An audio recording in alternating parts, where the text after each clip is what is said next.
కుమార్తె అంటుంది, కన్యక అయినటువంటి యమన కాలువలో ఉన్నటువంటి కుమార్తె మాట్లాడుతుంది, తండ్రి నువ్వు ఏడవద్దు, నువ్వు దుఃఖపడొద్దు, నువ్వు ఏ మొక్కుబడి అయితే చేసుకున్నావో ఆ మొక్కుబడి ప్రకారము నన్ను నువ్వు చెల్లించవలసినటువంటి మొక్కుబడి నేనే ఎదురొచ్చాను కదా, తప్పకుండా చెల్లించు, నువ్వు చేసుకున్న మొక్కుబడి విషయంలో వెనక రావద్దు అని ఆ యవనస్తురాలు తండ్రితో మాట్లాడటం ప్రారంభించింది. దేవునికి స్తోత్రం.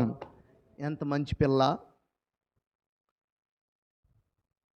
తండ్రి కోసం దేవునికి తను తాను సమర్పించుకోవటానికి ఇష్టపడినటువంటి పిల్ల, దేవుని కోసం తన కన్యాత్వాన్ని, తన పరిశుద్ధతని, తన జీవితాన్ని త్యాగం చేసినటువంటి పిల్ల,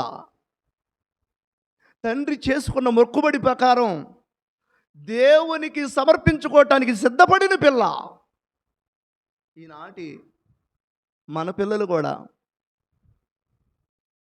దేవునికి సమర్పించుకునే పిల్లలైతే ఎంత బాగుండు. తల్లిదండ్రులు దైవ క్రమంలో నడుస్తూ ఉంటే పిల్లలు దైవ క్రమంలో నడవట్లా. తల్లిదండ్రులు దేవుని యందు భయభక్తులు కలిగి నడుస్తూ ఉంటే పిల్లలు అడ్డదారుల్లో తిరుగుతున్న పరిస్థితులు మనం చూస్తున్నాం. కానీ ఇక్కడ ఈ సందర్భాన్ని బట్టి మనం గమనించినట్లయితే, యెఫ్తా దేవుని యందు భయభక్తులు కలిగిన వాడై ఉండి చేసుకున్న మొక్కుబడి ప్రకారం ఏం చేయాలో అర్థం కాక కుమార్తె ఎంత పని చేసావని ఏడుస్తూ ఉంటే, కుమార్తె అంటుంది, నువ్వు చేసుకున్న మొక్కుబడి చెల్లించమన్నదా, నానా నన్ను మాత్రం బలి ఇయ్యొద్దన్నదా?